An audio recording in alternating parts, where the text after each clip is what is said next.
All right. Hello and welcome to another episode of the Revenue Revolution podcast, sponsored by Jointflows.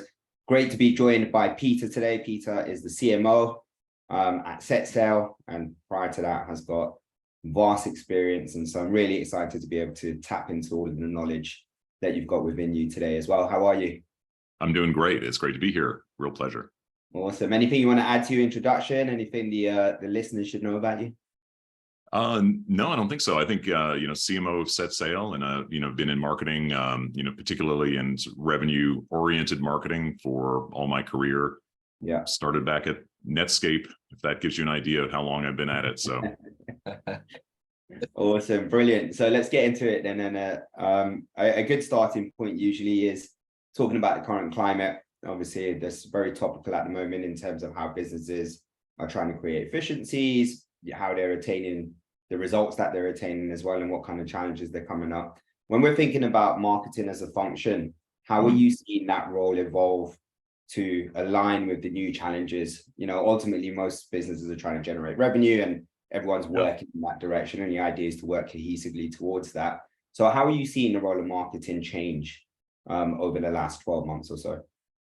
Yeah, it's interesting. So, and there's a theme that I'm probably going to come back to a few times, if that's okay, is really looking at sort of a flywheel type approach. Yeah. And so when I think of that, I think of it really in terms of three main stages. And so, that's sort of general awareness and visibility, it's pipeline through close, and then it's renewal and upgrade. And so I'm sure we'll talk about that in more detail, but just to answer your question, the way I've been seeing it more recently is an increasing shift towards the latter, the third element, which is the idea of the upsell and the retention. Yeah. So you have a lot of companies right now that are, looking at efficiencies, seeing which tools and technologies that they can cut back on, just trying to streamline their operations and just not be spending money on things that they didn't need to. And, in the previous 2-3 years, lots of money being spent on gambles, things that potentially could lead to something interesting, potential growth, flashy things. But now, you're in a period of retrenchment where you're looking at what can you pull out. So for a marketer at this time, the thing that has really changed the last 12 months is proving that value that you've got, making sure that, folks internally understand what you're really delivering, how it benefits you. And it's an opportunity to, potentially actually even grow. Like, it's not just to stay static, but it's potentially to grow if you can really do a good job of proving your value. Yeah, absolutely. And we're seeing, I think it's interesting what you said around all of the tools that were onboarded in the last 2-3 years. Many people invested in single point solutions where perhaps there was coverage over the problems that were trying to be addressed in existing tools as well. And so we're seeing at the moment a lot of tech consolidation happening as well. So from your kind of view and your positioning, if somebody is to sell into SetSail, how can the seller differentiate themselves and find a position for themselves within your tech stack? What's important to you? Yeah, so there's, when I think of it in terms of like, what can it's not just what we can bite off, it's like what we can digest. Yeah. And so if it doesn't fit into the stack in multiple ways, from like it being sustainable from a process perspective, from it being able to push data into our single source of truth effectively, then it's just not going to work. Like there's just too many tools that are great in principle, but from an operational perspective, you just can't pull it off because the integrations are too tough. The data is too tough. It's too tough on a daily basis to manage it. So I'll give you an example. So one of our tools is a demasking tool that's used for, identifying which companies are on the website. And it's, if you can't, go from, great, there's a company X that we've been trying to target. If you can't get that over to the SDR team, if you can't add that into a marketing campaign, if you can't do the things that actually action that technology, you're just wasting your time. So ROI, great, that's fine. But proving that you can actually work within our process, that's what matters. And for us, we don't have a gigantic marketing team. We're mean and lean, and so we don't have 10 people that we can just throw at a process and hope that it works. Yeah, really, really interesting. I agree. I think there's a lot of piping and plumbing to be done every time configuring a new tech to be added to your stack. What I'm really curious about from your experience, Peter, is the relationship between marketing and sales. Like I've seen the relationship being great, fruitful in some companies where they work side by side and they work well, but I've also seen like finger pointing companies where marketing should generate more leads, well actually sales should be doing closing this. Right. What's a good baseline for you to operate efficiently between these two departments? Yeah. I'll give you like the sort of the tactical answer that I think of, and then maybe I'll step back a little bit. So from a tactical perspective, I think the number one thing that you can do is have shared goals and shared definitions. If you have those two things, like it's going to be so much easier. So I say both shared goals and shared definitions, because if I'm only concerned about MQLs or been passing leads over, that gets a lot of heat. I know people dismiss that as being, not a great approach. But if you have really good definitions about what an MQL is, that can work. Like if you have, has to be this persona at this type of company with this level of need, you can make it work. It's not the way I approach it, but I don't. A lot of people like to dismiss that as being just a non-starter. I think it is achievable if you're really good definitions. The way that I think is more effective is the shared goal approach, where you care about revenue, and especially if you're in a subscription business or SaaS business where where it's about getting the land and then the expand and then the retention. If a marketer cares about the revenue goal, they're going to be defaulting towards higher quality leads that are going to be passed over, that are easier to convert. They're going to be concerned about sales enablement, sales tools, and all the process on the close, and they're going to care about retention and upsell. So the more that a marketer is tied to a revenue goal, then just the more effective they're going to be. Yeah. So I think that's sort of the quick and dirty answer is those two things. Yeah, and that's I think the right answer. Something you said earlier in the podcast, you mentioned that there's a shift towards kind of retention and expansions as a bigger portion of the growth engine. And I'm guessing with that, there's a change in metrics as well in terms of what leads is being influenced, because there's already a relationship, obviously. Right. How do you navigate that? Well, not internally, but from a conceptual viewpoint. Yeah, that's a great question. So there's some high level things I think that you ought to look at. So obviously you're looking at net revenue retention is sort of the key thing. But there's ways that. So how does marketing influence that is the nut of your question, which is really you're exactly right. Like how do you separate that from what success is doing or from what the account manager is doing? Yeah, it's not particularly easy. It always depends on like what it is that you're selling. Like if it's something where you're trying to get hands in and making sure that people are in your tool, using it, seeing value, marketing can play a great role there. So it could be you're doing in-app marketing if you're, say, a B2B tech that you're selling. It could be just general usage or engagement with the tech. And marketing plays a big role in that. Like, you're doing campaigns to ensure awareness and visibility around the functionality. You're doing FOMO internally marketing to try and encourage other people to adopt it across the organization. So, although it's ultimately probably more of a shared goal than, say, an MQL would be, there's definitely clear ways that marketing can be influencing that NRR. Do you feel like the job of the typical marketer role is gradually evolving into more and more of a sales role, perhaps not to the same extent, but way more advanced in that sense? Yeah, it's interesting because so previously worked at a fintech company, and there were two market segments. One was focused on essentially SMBs, and it was largely self-service.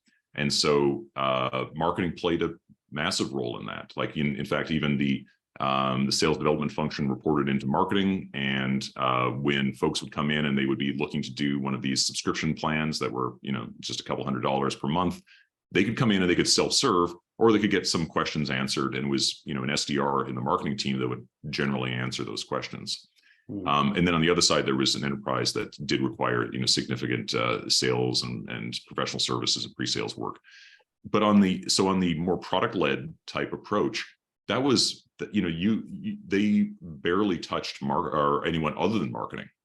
And for product-led companies, absolutely, marketing is pretty much the start and the end of that first part of the customer journey of getting into that first close.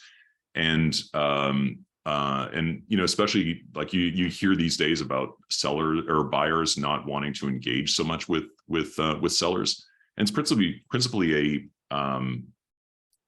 a knowledge question. They want to know whether the product works for them. They want to know whether it's going to solve the issue that they have. And so if marketing can provide answers to those questions through content, through recorded demonstrations, through self-serve demonstrations, through self-serve product adoption, then great, then people are going to be able to buy and move on. And so marketing absolutely can play a role in that, because so much of that is automated. And that's really one of the things that marketers can do well, is automate processes to reach out to the market.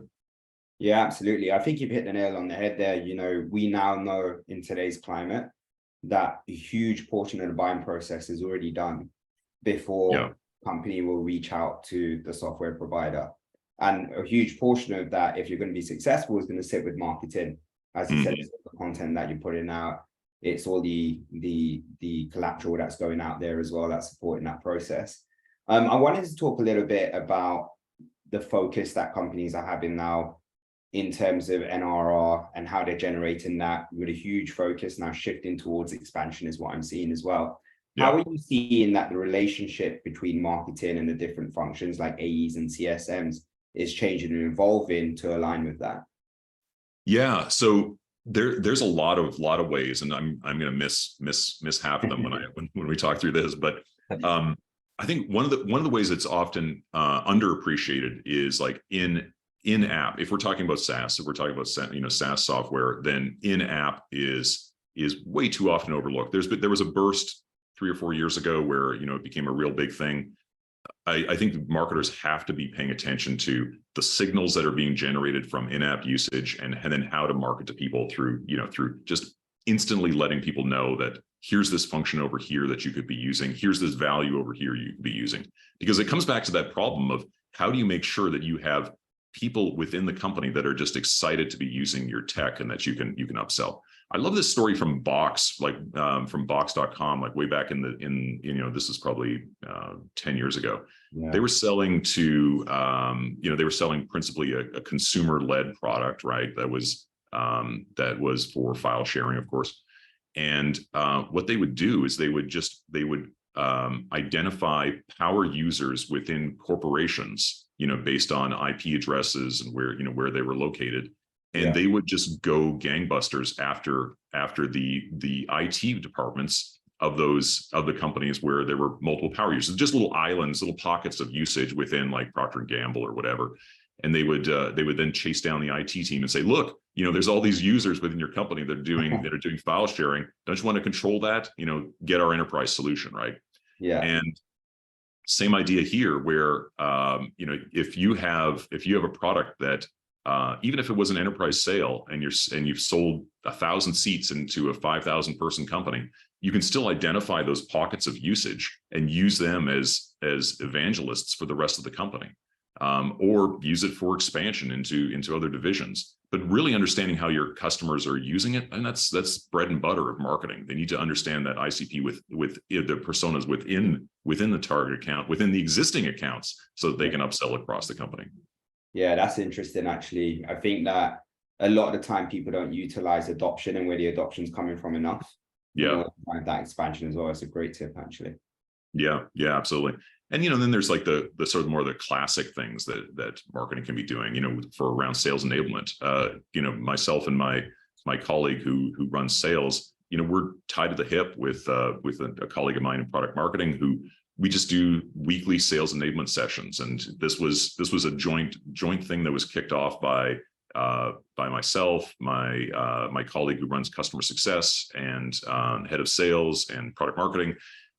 We're every week is a sales enablement session. Actually, there's 2 sales enablement sessions per week where we're just focused on getting the messaging right and out to the team, making sure that they're equipped with the tooling that matters, from, whether it's data sheets, whether it's content, whether it's demos on the site, making sure people are demo certified, making sure that people are pitch certified so they can do the pitch right. And then we have another session that's devoted to prospecting, making sure that, everyone's engaged in how to prospect within target accounts, how to prospect within existing accounts.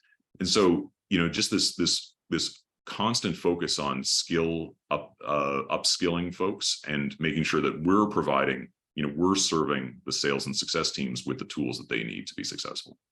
Yeah, that's great. I think there's certainly a case for visibility and your level of control. So obviously you're only as good as the level of visibility you get. And then if you don't have enough data, or if you don't have the right indicators, then you just never know where to go. So I think we speak about a lot on the podcast is the role of SDRs evolving into almost a demand gen engine. So we see very successful SDR orgs essentially doing less outbound and more LinkedIn awareness prospection. Right. Do you feel like the SDR role is going towards a marketing role more than a sales role? I do. I've for the last 15 years, SDR teams have always reported into my organization, and I'm a big believer in that. There are some things that I think you need to make sure function properly in that mode, like particularly around career progression. You need to have a very close connection with a sales leader. I've been running SDR organizations where we had people that developed and became SDR managers. They went on to classically into an AE or ISR role. But then they also, had people that had moved into more of a sales enablement function. So the career progression is super important. You have to be very aware of that if SDR teams report into marketing. But from my mind, you're right. I think that it's increasingly a great spot for it to be, and it depends on every organization. There's no doubt. But for my perspective, it's great to be in marketing because number one, they talk to more prospects than anybody else in the company, far and away. So they're hearing what messaging works. They're hearing objections. They're hearing this every day over and over and over again. And marketing is the best consumer of that information. Like we're desperate to know what messages resonate best, right? And so being able to take that from the SDR team and hear that on a day-to-day basis is just gold. And then also kind of coming back to that previous company that I was with, where SDRs almost acted like consultants. We had a tremendous amount of inbound. 80% of our business was actually inbound, and SDRs would be on the phone with folks trying to answer questions, guide them to whether it was the right solution or whether it actually wasn't a fit entirely. And so I think that the outbound mass email, mass calling is just going away for many technical reasons, but also because that's just not how people want to buy. They want to understand if it's a good fit, and if you can equip SDRs to be knowledgeable about your product and to act as like advisors, then I think you're going to have a better buying experience. Yeah, that makes sense. I think it's interesting that you said that SDRs traditionally for you have been reporting into your function for I guess as long as you can remember. And I've been part of organizations where it's worked both ways. So the SD function is reported into marketing, but equally it's also reported into sales. And I've seen it work well in both scenarios. And everyone has a reason for why they feel it should be sitting within sales or marketing. Why would you say the SDR function should be reporting into marketing instead of being a sales function? Yeah, and I'm not like a adamant about it. Like, Yeah. like it does depend. So that you're right. There are many organizations where it just works better in sales, and it definitely is problematic if you do not have that career progression set up, like I was saying. But why I think it works well in marketing, in addition to like the market awareness and the knowledge that you get, is because of kind of what I was talking about at the beginning with that, with the idea of if you can't get the process to work properly, it's going to be a total nightmare. So for me, one of the things that's most important about the SDR function is you've got these inbounds that are coming in, whether it's just companies that are engaging with your content, whether it's people that are filling out forms, whether it's people that are at events, whatever, all these different things. If those programs where someone is early stage, just trying to see if this works, SDR is a perfect person to reach out and act in that consulting role and kind of engage and see if it works. Well, then that needs to be plugged into all those programs, the content programs, the inbound flow, the events, etc. Needs to be plugged in directly, and that just makes it just so much easier when it's in the same organization as the teams that are producing that content, that are generating those campaigns, that are managing the inbounds, etc. So yeah, that's why I feel like it just works better. Yeah, that makes sense. I mean, there's one topic I'm wanting to cover. I'm always keen to cover with all of our guests actually is the role of AI. Yeah. And how you see that impacting your job, the job of your department, but then also how you see it supported. Like, why is it a good thing? Why is it a bad thing? The conversations we've had throughout the episodes that we've done, people sit on both sides of the fence. Some people are very pro AI, some people are not, some people are very, depends on what it's going to do. Where do you sit with that, and how do you feel AI is going to play a role in marketing moving forward? Yeah.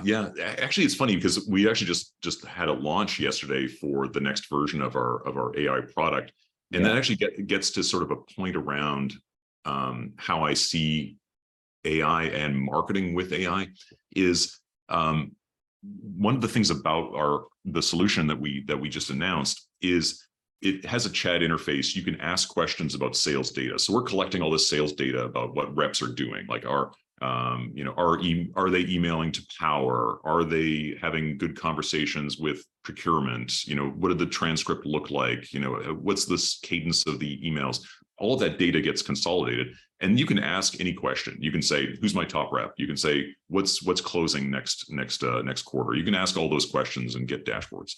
But what I find interesting is that you need to have a compelling use case for it. Like if I go to ChatGPT, I can go and ask anything, right? You could ask anything. You've got that little search bar, there, little chat bar there, then you can ask almost anything. But with AI, there needs to be a very focused use case in order for the imagination to get lit. It's basically like that cold start problem, where if you don't have a way to start, it's going to be problem. It's going to be a problem.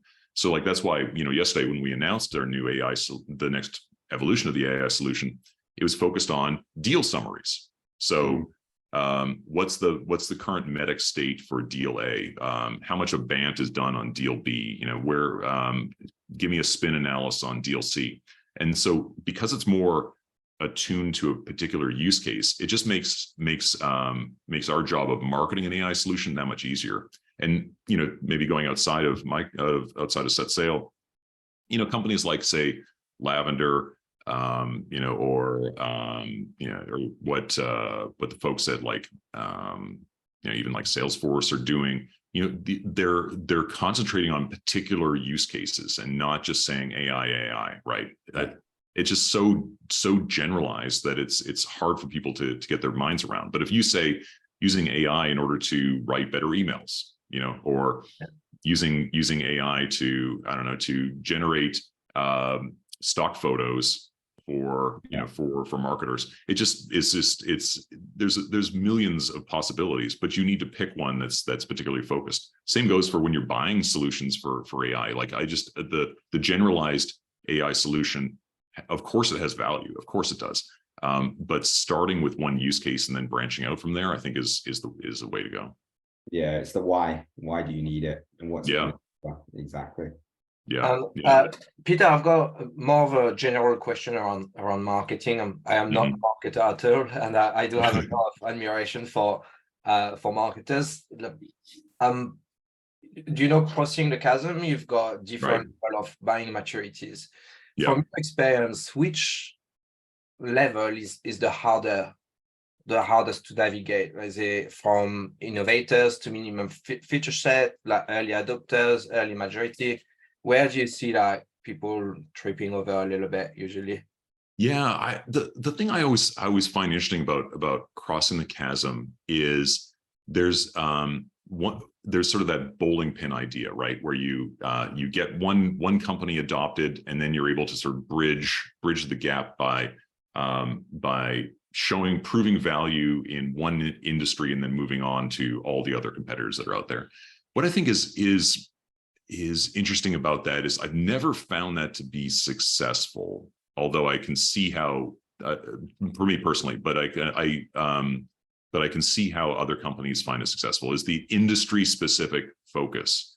There are many software products or many products in general that do have industry that are effective for, or you can tune to a particular industry and then you can win that industry. So maybe you want to focus on, you're a CRM, but you decide you're going to be a CRM for schools, and so like Power School or something, you're just, that's all you do, and you're just really specialized in it, and then you sell to every school and every school wants you. I totally get how that works, but where I think it falls down is not everything is industry specific. In the bowling pin strategy is really about the idea of finding lookalikes, companies that are suffering from similar problems, and that can be constrained within an industry notion, but it doesn't have to be. It can be, it can be a company with, set of companies within a particular geography. I mean, I remember like there was a company I worked for that was in France, and what they did was they focused on a problem that had been solved previously in other geographies, but they solved it specifically for the French market. It was around it was like a platform for remarketing luxury products. And they just focused on the French market, and that was it. And then French companies bought the heck out of this product. So it could be geography, it could be industry, but it could also just be the size of the company. It could be a particular role within the organization. So that's where I think like the bowling pin, I think, needs to be broadened into the idea of what you're really looking for is lookalikes that you can replicate success with versus being industry narrowed. Yeah, I agree. And once you've got your niche, you just roll out. Yeah. We spoke about. Oh, sorry. No, I was just a quick aside on that is like even at the company level, but going down to the person level too. That's where I think it's like marketers really succeed when they identify the kind of person, not just the job title. It's the same like at the firmographic level. Like I can say, companies with 1,000 employees in this industry, in this geography. But you want to go way beyond SIC codes and the generic things that you can get out of Zoom Info, and really understand like companies that are currently suffering from exposure to X regulation, or companies that are launching new products in Latin America. Like there's like nuances that just are not coverable in a generic corporate database. It's the same at the individual level, the persona level. Like again, going back to a previous company, it was a sales enablement tech, and we were looking for Salesforce administrators. So you can find 1 million Salesforce administrators, but the particular one was we were looking for Salesforce administrators that cared about marketing. So what we did was we looked for Salesforce administrators who were in LinkedIn groups associated with marketing. And then, so those were our people. So it's always like going beyond just the standard lookalikes and really trying to understand your customers better. Very good. Last question, and then we can wrap up. We spoke about the awareness stage. We spoke about the more complex sales processes and sales being involved later on within that buying process. We also spoke about data sources and being able to plumb everything together. And the examples we have at Jointflows is a lot of the buying is done on, software's website like G2 and reviews website, where you can't necessarily see what's happening there. Right. How do you work around those limitations, those blind spots as a marketer? Yeah, I mean, you have to. Some of those solutions do provide some data, and often they'll refer over to your website. Like ultimately, your website is like that's the most critical source of information. Like you're getting people that are coming from G2, they're coming from other content, and when they're there, then you can look at their behavior and understand well, what is it they're looking for. If you've got a diverse content base, then you can start to see what they're doing there. So I think marketing is as data led as marketing it should be. There's a reality that you are going to be dealing with imperfect information. And so being comfortable with that idea that you can still make decisions even without complete information is just something that a marketer just has to live with. So on the sales, like on the sales side, I think there's a different lack of information, and I think it oftentimes it's an overwhelming volume of information. You've got calls, you've got meetings, you've got millions of cadences from outreach and Apollo and wherever else.